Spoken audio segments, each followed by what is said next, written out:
माली परेशानी, पहली बात तो ये कि इतनी बड़ी परेशानी नहीं जिसको सवार किया जाए।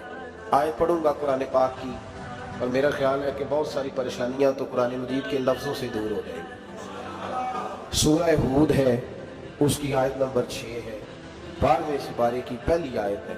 क्या अंदाज है, और मेरे रब का कितना मन मोह लेने वाला और दिल को छू लेने वाला अंदाज है। रब करीम ने फरमाया वमा मिन दाब्बतिन फिल अर्द, फरमाया नहीं ज़मीन पर कोई भी ऐसा चलने वाला, ज़मीन पर कोई ऐसा नहीं जो चलता हो, इल्ला अलल्लाहि रिज़्कुहा, जिसका रिस्क अल्लाह ने अपने ज़िम्मे न लिया हो। ज़मीन पे कोई चलने वाला ऐसा नहीं जिसके रिस्क की जिम्मेदारी रब की नहीं की। जिम्मेदारी रिस्क किसकी है? बोल के बताएं, बोल के किसकी जिम्मेदारी है जी? अल्लाह। देखें, गौर फरमाएं, यहाँ मुफस्सिरीन ने एक बात लिखी है इस आयत के तहत कि फरमाया जो ज़मीन पे चलने वाला है उसका रिस्क अल्लाह के ज़िम्मे। फरमाते हैं कि ये अल्लाह ने हमारी अकल के मुताबिक हमसे बात की, वरना आसमानों में जितनी मखलूक है रिस्क उसका भी अल्लाह के ज़िम्मे है। यहाँ जो फिल अर्द के लफ्ज़ है ज़मीन पे, वो हमें समझाने के लिए कि तुमने तो सिर्फ ये दुनिया देखी है ना, तो जिसको तुमने देखा है वो सब खाते अल्लाह का दिया हुआ है। तो जो हमने देखा था रब करीम ने उसके मुताबिक हमें समझा दिया। फरमाया कुछ तो तुमने देखे ही नहीं, चलो उनकी तुमसे बात नहीं करते, पर जो तुमने देखे उन सब का रिस्क किसके जिम्मे है? अल्लाह का। मेरे रसूल करीम सैयद आलम सल्लल्लाहु ताला अलैहि वसल्लम कुरान मजीद की जब तर्जुमानी करते, वजाहत करते, तो महबूब पाक सल्लल्लाहु अलैहि वसल्लम भी कोई इश्काल रहने नहीं देते, कोई इश्काल नहीं रहने देते थे। मेरे महबूब करीम अलैहिस्सलाम ने फरमाया अल्लाह पे भरोसा रख के सवेरे निकल जाना रिस्क की तलाश में। किस पे भरोसा रखना है? निकलना तुम्हारे जिम्मे है। ये ना कहना कि घर बैठूंगा तो यही आएगा, निकलना तुम्हारी जिम्मेदारी है। जितनी जिम्मेदारी है वो पूरी करना।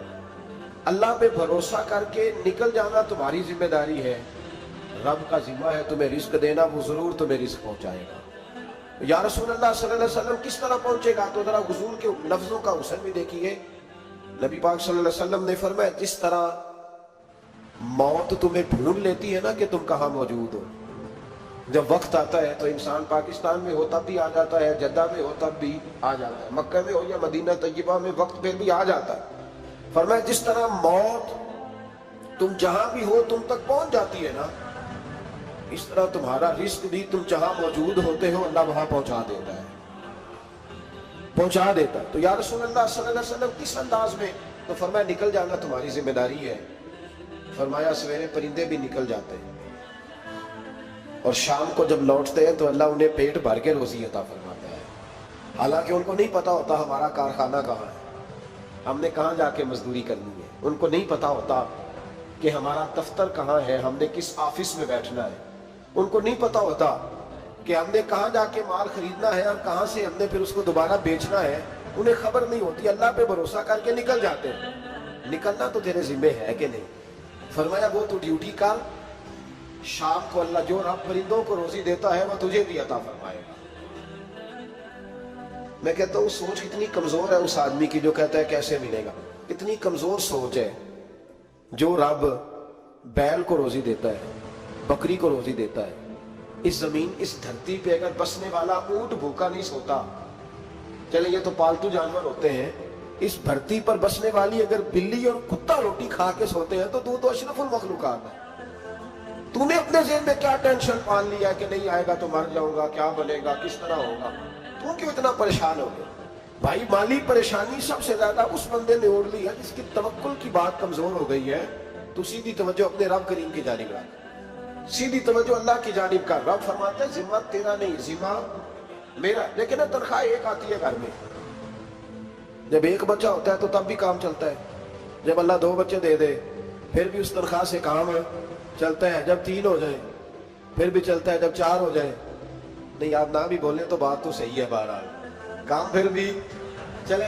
उसी तनख्वाह में से जब बंदा बड़े बेटे की शादी करके बहू ब्याह के ले आए तो फिर भी काम चलता है। और जब उस बेटे को अल्लाह बच्चे अता कर दे तो उसी घर में, उसी आंगन में, उसी छत के नीचे काम चलता है। तो फिर तू मान जाना कि चलाने वाला तू नहीं, चलाने वाला कोई और है। फिर तू मान जा के चलाने वाला कोई तो उस वक्त जब तनख्वाह तेरी लगी थी तो तू कहता था अब्बा अभी मेरी शादी ना कर, मैं बीवी को कैसे खिलाऊंगा। तो वही शख्स है जिसकी छत के नीचे फिर 1.5 दर्जन पोते भी पल रहे और गुजारा उनका भी हो रहा है। तो रिस्क का जिम्मा किसका है? अल्लाह का जिम्मा। अब हमें पता है पहली बात तो परेशानी इसलिए उतार देनी चाहिए कि जिम्मा हमारा है ही नहीं। अब दूसरी बात ये कि जिम्मेदारी किसकी है? अल्लाह हकीम भी है और अलीम भी है। हकीम भी है और जानता भी है और उसे पता भी है कि देना किस तरह है। अब हम पता क्या कहते हैं? कहते हैं वो जो बंदा पजारों में बैठा है वहां उसे नहीं बैठना चाहिए और मेरा हक था। तुझे ज्यादा पता है कि अल्लाह को? बोल के बता ना, किसको पता ज्यादा है? क्यों जी? तो आप असल टेंशन पता कब लगती है? जब बंदे कहते हैं नहीं वो पजारों मेरी थी, मेरा हक था। वो जब गुजरती है ना पास से मेहरान के तो मेहरान वाला टेंशन बड़ी लेता है। हालांकि अल्लाह को ज्यादा पता है कि वो हक, एक बात अपने ज़हन में याद रख ले, रट ले कि जो मेरे लिए बेहतर था मेरे रब ने मुझे दे दिया। अब बात खत्म हो गई। बस वसल अच्छा है ना, फिराक अच्छा है, यार जिस हाल में रखे वही हाल अच्छा है। बस जो मेरे हक में बेहतर था मेरे रब ने मुझे। मसला ये है कि तू उस पर राजी होने को तैयार नहीं। हजरत अली करमल्लाहु ताला वजहुल करीम ने मेरे नबी पाक की एक हदीस बयान की है और जनाब अली जब ये हदीस बयान किया करते थे तो हजरत मुजाहिद फरमाते हैं यूं लगता था कि जैसे हजरत अली हमें हर परेशानी से निकाल रहे। मौला अली शेर खुदा रज़ियल्लाहु ताला अन्हु फरमाते हैं कि मुझे मेरे नबी पाक सल्लल्लाहु अलैहि वसल्लम ने एक तरीका दिया था टेंशन फ्री होने का। आप फरमाते हैं मुझे तो बड़ा रास आया है, तुम भी अगर कर लोगे तो तुम्हें भी फायदा देगा। कहा वो क्या? हजरत अली कहने लगे महबूब अलैहिस्सलाम ने फरमाया था लोगों तुम अल्लाह के दिए हुए थोड़े रिज्क पे राजी हो जाओ, वो तुम्हारी थोड़ी इबादत से तुमसे राजी हो जाया करो। बस तुम 2 नफल भी पढ़ोगे तो अल्लाह राजी हो जाएगा। तुम 1 रुकू भी सवेरे उठ के पढ़ोगे तो वो राजी हो जाएगा। वो तुम्हारे 313 दरूद शरीफ से राजी हो जाएगा, तुम उसके दिए हुए थोड़े रिस्क से राजी हो जाओ। टेंशन इसलिए होती है कि हम राजी नहीं जो उसने हमें दिया। वो हल में मजीद की जो दौड़ है ना, हल में मजीद की बेकदरा कुछ कदर न जाती कीती खूब तसल्ली हूँ दुनियादार पुजारी जरदे कुत्तियां दे गल टल्ली हूँ बुक बुक रोशन अखियां तकियो वेख हवेली कल्ली हूँ ते कूच नसीर असां जद कीती पै जानी थरथल्ली हूँ। तो याद रखे ये जो है ना मुसीबत के माल आ क्यों नहीं रहा हो, वो सामने वाला प्लाट मेरे घर के सामने है घर के सामने पर रजिस्ट्री मेरे नाम क्यों है? ये मुसीबत सांस नहीं लेने देती। मोटरसाइकिल खड़ी करता है ना जब आके दुकान से रोटी खाने आता है, दफ्तर से घर आता है, कारोबार से आता है, तो जहाँ मोटरसाइकिल खड़ी करता है वो टेंशन बड़ी है कि कभी मेरी हो जाए ना ये वाली जगह तो मैं यहाँ भी बोर्ड लगाऊं अपने नाम। इसने माली परेशानी पैदा की। तू जिस हाल में है क्योंकि तूने अपना ये हाल खुद नहीं बनाया, जिसने बनाया है वो बड़ा बेहतर जानता था कि तू इसी हाल में उसे अच्छा लगता है। तू उसे इसी हाल में, एक बुजुर्ग थे तो उनकी तबीयत बड़ी अलील हो गई, बीमार हो गए तो अल्लाह ने आजमाइश दी तो कीड़े पड़ गए वजूद में। एक कीड़ा यहाँ से खा रहा था, अल्लाह वाले बड़े राजी रहते हैं उसकी रजा पे। तो कीड़ा यहाँ खा रहा था तो नीचे गिर गया तो बाबा जी ने उठा के फिर वहां रख लिया। कहने लगे जब उसने तेरी ड्यूटी मुझे खाने की लगाई है तो मैं इस बात पे राजी हूं तो तू नीचे क्यों गिरता है? पर ठीक है खा, जब उसने तुझे ड्यूटी क्यों तेरी लगाई। सालबा बिन अब्दुर्रहमान एक सहाबी थे, सालबा गाल नबी पाक सल्लल्लाहु अलैहि वसल्लम की खिदमत में आए, कहने लगे या रसूलल्लाह सल्लल्लाहु अलैहि वसल्लम गुर्बत बड़ी है, मेरे लिए दुआ करें अल्लाह ज्यादा माल दे। तो महबूब सल्लल्लाहु अलैहि वसल्लम ने फरमाया तो जिस हाल में अच्छा है वो तेरे लिए बेहतर है, इसमें तू है वही हाल तेरे लिए मुश्किल है ना। ये जवाब सुनना। कहते पीर साहब फलां जगह से तवीज आया वहां तो वारे न्यारे हो गए तो आपके हाँ। तो मैं कहता हूँ ये तवीज देने वाला अगर तवीज दे के अमीर बनाता है तो पहले खुद क्यों नहीं बनता? ये खुद तो 150 का तवीज बेच रहा है, अपनी बेचारे की हालत ये है। अगर इतना ही तवीज इसका चलता होता तो पहले 5 जो पिदारों इसके दरवाजे पे खड़ी हो। अजीब चक्कर है और अजीब जगह लोग उलझ गए, समझते ही नहीं बात को। या रसूल अल्लाह सल्लल्लाहु अलैहि वसल्लम दुआ कर दे तो महबूब ने क्या फरमाया? फरमाया तू जिस हाल में है ना वो हाल तेरे लिए बेहतर है, उसी में रह। कहनी हुजूर दुआ करे। फरमाया सालबा तू बाज आ जा। हुजूर दुआ करे। फरमाया तू बाज आ जा। 2-3 दफा का जिद की। महबूब ने फरमाया जा फिर अल्लाह तुझे ज्यादा पैसे देगा। चंद बकरियां खरीदी, इतनी बरकत हुई कि बकरियों के रेवड़ बन गए। फिर कुछ बकरियां बेच के गाय खरीद ली, उनके भी रेवड़ हो गए। फिर कुछ ऊँट ऊँटनियां ले ली, रेवड़ ही रेवड़। पहले 5 वक्त मस्जिद में आते थे, अब फजर और इशा रह गई। پھر مال زیادہ ہوا تو مدینے شہر میں کوئی جگہ ہی نہیں، مدینے سے باہر حویلی خریدی، پھر جمعہ ہی رہ گیا، جمعے کے جمعے آتے، زکوٰۃ کا حکم آیا۔ میرے نبی کریم علیہ السلام نے حضرت ابو ہریرہ کو بھیجا، فرمایا جا اسے کہہ تیری زکوٰۃ بنتی ہے 2.5%۔ 10 کروڑ روپیہ ہو تو کتنی زکوٰۃ بنتی؟ بھئی 1 کروڑ کی 2.5 لاکھ ہوئی نا، تو 10 کروڑ کی کتنی ہوئی؟ تو بڑی مصیبت ہے جب بینک سے میسج آتا ہے نا کہ 25 لاکھ نکل گیا تیرے اکاؤنٹ سے، بہت بڑی مصیبت، بڑی ٹینشن ہوتی ہے۔ ایک صاحب میرے پاس آئے، ان کی زمین اچانک مہنگی ہو گئی، اچانک پہلے کچھ 15-16 لاکھ کی ایکڑ زمین تھی، پھر وہ کروڑ کی ہو گئی۔ تو میرے پاس آئے، کہنے لگے وہ 10 کروڑ روپے بنتے ہیں تو زکوٰۃ، تو میں نے کہا آپ نے کیا کیا؟ ذری زمین پہ عشر آتا ہے، اس پہ زکوٰۃ نہیں آتی، تو آپ نے کیا کیا؟ کہنے لگے وہ کچھ سوسائٹی کے رول کے مطابق میں نے فائلیں وغیرہ لے لی ہیں، اب میں نا کبھی موقع آئے گا تو ان کو بیچوں گا۔ تو میں نے کہا تو آپ کا یہ مال ہو گیا بزنس کا، اب تو اس پہ زکوٰۃ آئے گی۔ 10 کروڑ پہ جب 25 لاکھ سنا تو کہنے لگے فوراً دینی پڑتی ہے کہ تھوڑی تھوڑی سے بھی کام چل جاتا ہے؟ تو میں ان کا چہرہ دیکھنے لگا، میں نے کہا نہیں وہ تو آپ کو پتہ ہے، ویسے حضرت عمر فرمایا کرتے تھے بانٹ کے نہ دو، کوشش کرو کسی ایک کوئی دو، چلو کسی کا تو کچھ بچ جائے، تو ایک کوئی دینی چاہیے۔ کہنے لگے تو مطلب یہ ایسا ہی حکم ہے؟ میں نے کہا آپ کسی اور سے تحقیق کر لیں۔ اب یہ بھائی لیتے وقت نہیں تجھے ٹینشن ہوئی، یہ 15 لاکھ کا کروڑ ہو گیا تو اس وقت کبھی تو نے کہا کہ یا اللہ، تو یہ کیسی سوچ ہے مسلمان، کس طرح کا اس کا؟ ہمارے ہاں جب کسی آدمی پہ حالات خراب ہوتے ہیں نا تو سب سے پہلے وہ اس طرح کرتا ہے کہ جو میں کہیں اللہ کے رستے میں دیتا ہوں پہلے اسے بند کروں، جس رستے تجھے آ رہا تھا پہلے تو نے وہ رستہ بلاک کیا۔ حضرت اسماء بنت ابی بکر صدیق کہتی ہیں میں حضور کو مسجد کے لیے، ادارے کے لیے، صحابہ صفہ کے لیے کچھ دے رہی تھی تو میں نے گننا شروع کیا تو حضور مسکرانے لگے۔ حضور مسکراتے کیوں ہیں؟ تو فرمانے لگی، محبوب فرمانے لگے اسماء اللہ کے رستے میں گن گن کے نہ دیا گیا، ورنہ وہ بھی تجھے گن گن کے دے گا، تو اس کے رستے میں بے حساب دے وہ بھی تجھے بے حساب ہی عطا فرمائے۔ لیکن پہلے یہ والا پہلے دروازہ بند کرو، یہاں سے پیسے ختم ہو رہے ہیں، تو اس طرح کرنا بھائی، اس دفعہ سود ذرا گرمیوں والے نہ خرید، لیکن جو تو اللہ کے رستے میں دے رہا ہے اسے دیتا رہے، لیکن ہم اپنا نقصان کر زیادتی کرتے ہیں اپنے ساتھ۔ میں نے آپ کو پہلے بھی بتایا تھا پیار کی بولی ہے، پھر بولتا ہوں، ایک بڑے بڑے پیار والے دوست ہیں، ایک دفعہ مجھے کہنے لگے کہ آپ کئی دفعہ اعلان کرتے ہیں تو مجھے اچھا نہیں لگتا، اور آپ ادارہ بھی بہت زیادہ بننے والا ہے، بڑی چیزیں میں دیکھتا ہوں جو ہوں تو بڑا نظام اچھا ہو جائے، آپ دعا کریں اللہ مجھے پیسے دے تو میں بڑے سارے خرچ کروں گا اس کے رستے۔ تو میں نے کہا یا اللہ اسے 10 کروڑ دے، یہ 9.5 کروڑ تیرے رستے میں دے دے گا۔ تو وہ چپ کر گیا، جس طرح آپ نہیں کر گئے سارے، چپ کر گیا وہ بھی۔ اس نے کہا جی نہیں جی انشاءاللہ کریں گے، اور میں کیا پلیا جی دعا بھی ہوتی ہے، ابھی تو وہ آئیں گے تو تب دیکھی جائے گی، تو یہیں اڑ گیا، یعنی 9.5 کروڑ اللہ کے رستے میں خرچ کرنے کی دعا میں بھی آمین کوئی نہیں کہتا کہ چلو آمین نہیں کہہ دے۔ تو میں کہا تینوں تے 50 لاکھ بچتا سی گیا، لیکن تو اس سودے پہ تیار ہے۔ جب یہ سوچ ہوتی ہے، یہ غلط سوچ ہے، یہ بات تو اگر تے مسکرانے والی، لیکن یہ سوچ صحیح نہیں۔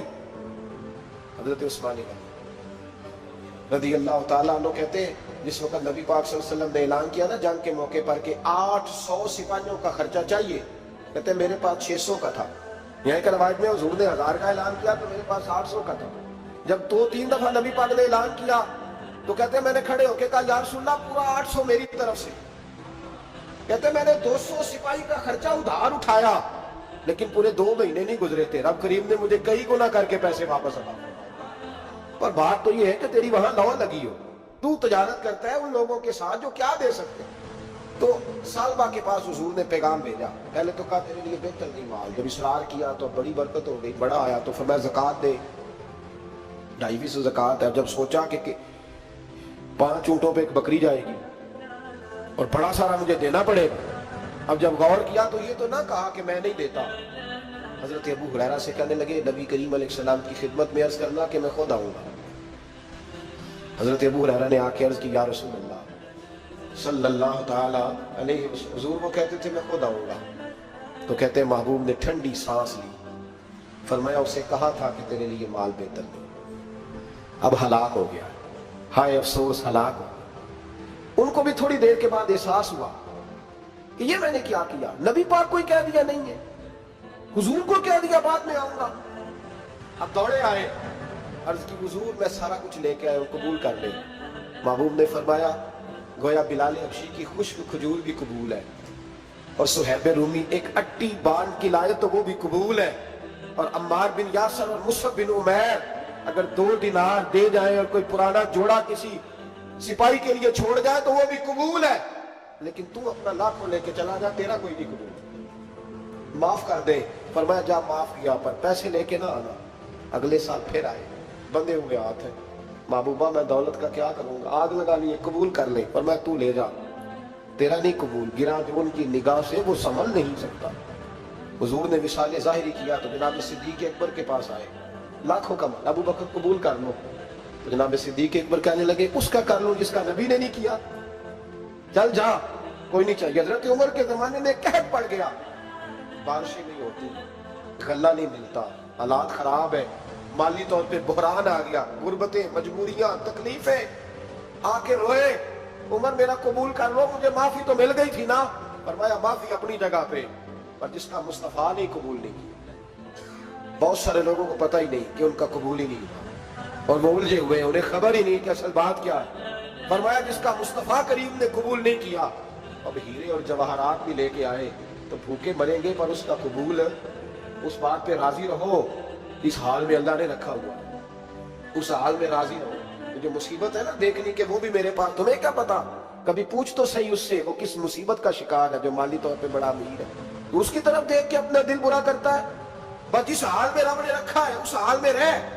हजरत उस्मान गनी के जमाने में तो वो विसाल कर गए, लेकिन भाई तू जिस हाल में तेरा रब तुझे रखता है उस हाल में रह, तेरी माली परेशानियां खत्म हो जाएंगी। मैंने पहले भी शायद आपको एक दफा कहा था, मैं तालीम से फारिग हुआ तो मेरे एक उस्ताद और मेरे कुछ दोस्त कहने लगे अफ्रीका आ गया भाई, बहुत बड़ा इदारा है, उसको चलाए, उसको संभाले। तो मेरी वालदा से मैंने कहा, उस तबीयत होती है ना इंसान की, मेरा भी दिल लग गया। मेरी अम्मा पढ़ी नहीं थी, लेकिन अल्लाह ने दादाई बड़ी अता फरमाई थी, हिकमत बड़ी थी, सियानी बड़ी थी। तो मैंने कहा अम्मा जी तो मुझे साउथ अफ्रीका की दावत हो रही है, तो आप क्या कहती हैं? तो उठ के मेरे पास आ गई और मुझे उन्होंने अपने बाजुओं में ले लिया, फिर मेरा माथा चूमा। कहने लगी पुत्र मैं तो बाल भी ना पोट के देवा किसी, हमने दौलत का क्या करना, तो अल्लाह का नाम लेके कहीं बैठ जा, रब करीम रौनके लगा देगा, खैर हो जाएगी। तो मेरे भाई याद रखें, इन चीजों से थोड़ा सा देखें ना, कनात करें, जो अल्लाह ने दिया उस पर राजी हो जाए। अल्लाह बड़ा मेहरबान है, वो आसानियां कर दिया। तो याद रखें, मेरे रसूल करीम अलैहिस्सलाम ने एक तो हमें दर्स ये दिया है कि तू समझ जा, कुरान ने हमें बताया है कि रोजी तेरी जिम्मेदारी नहीं, रोजी किसकी जिम्मेदारी है? अल्लाह की। और दूसरी बात ये कि जो अल्लाह ने तुम्हें दिया है उसमें तो राजी हो जा, तेरी माली परेशानियां खत्म हो जाए। और फिर हुजूर सल्लल्लाहु अलैहि वसल्लम ने फरमाया मजहबी तौर पर जब देखो तो आगे देखो, और दुनियावी तौर पर जब देखो तो पीछे देखो, परेशानी खत्म होगी। मजहबी तौर पर जब देखो, जो 5 नमाजें पढ़ता है वो तहज्जुद पढ़ने वाले को देखे, और जो तहज्जुद पढ़ता है वो इशराक चाश्त पढ़ने वाले को देखे, और जो बंदा इशराक और चाश्त पढ़ता है फिर उसको देखे जो सारा दिन मुस्तफा पे दरूद पढ़ता है। ऊपर ऊपर देखे कि मैंने और नेक होना है, और नेक। और जब माली मामला है तो फिर नीचे देख, अगर तू बैठा है ना बाजारों पे तो फिर टूडी वाले पे नजर कर, उसका क्या हाल है। और अगर तू वहां बैठा है तो देख, मेहरान वाला भी तो गाड़ी चला ही रहा है। और अगर तू वहां है तो मोटरसाइकिल वाला देख, और तू वहां है तो फिर साइकिल वाले पे नजर। और अगर तू साइकिल वाला है तो पैदल वाले को देख, अगर तू किराए के मकान में रहता है तो फिर झोंपड़ी वाले को देख। और अगर तू झोंपड़ी में रहता है तो फिर भी परेशान ना होना, कुछ ऐसे भी हैं जिन्हें झोंपड़ी भी नसीब नहीं, जो सड़क पर लेटे हुए। और अगर तू तंदुरुस्त है ना तो कभी जाके अस्पताल में देख हाल क्या है, लोग किस हाल में। तो हम शुक्र नहीं अदा करते, उसका नुकसान क्या होता है, नेमतें चली जाती हैं। अल्लाह फरमाते लाइन शकर तुम लाज़ीदन्नकुम, तो शुक्र अदा कर, मैं नेमतों में इजाफा कर दूंगा। तो भाई माली परेशानी का तीसरा सबब ये है कि हम देखते हैं माली तौर पर ऊपर, तो फिर हमें तबीयत बिगड़ती है। और फिर माली परेशानियों के कुछ और असबाब भी हैं। इमाम शाफी फरमाते हैं जिन घरों में लोग फजर की नमाज के वक्त सोए होते हैं उन घरों में रिस्क नहीं आता। आप फरमाते हैं फजर का वक्त अल्लाह के देने का वक्त है, उस वक्त अल्लाह बांटता है। हुजूर सल्लल्लाहु अलैहि वसल्लम का फरमान है ना हदीस में कि तहज्जुद के वक्त अल्लाह पहले आसमान पे नुज़ूल जलाल फरमाता है जो उसकी शान के लायक है तहज्जुद के वक्त, और वो कहता है मांगो मैं तुम्हें अता करूंगा। लेने की बारी आए तो बंदा समेट समाट के अंदर घुस जाए। हमारे यहाँ ये होता है कि इशा के बाद बच्चे बैठते हैं मोबाइल लेके, तहज्जुद का वक्त आता है तो उनकी आंखें बंद होनी शुरू होती, तो लेने के वक्त तो तू सोया था, तेरा मसला कैसे हल होगा भाई? جب کوئی آدمی خیرات بانٹ رہا ہو تو جو پیالہ پیچھے کر لے اسے ملے گا؟ کہتے اس وقت آنا جب میں بانٹ رہا تھا، اب تو کدھر آ گیا ہے؟ مثال دے رہا ہوں۔ تو فجر کا وقت مانگنے کا ہے، تو ساری رات تو گزر گئی گیمیں کھیلتے، ٹی وی دیکھتے، اور جو لینے کا وقت تھا تو سو گیا، تو کیسے آئے گا تیرے پاس؟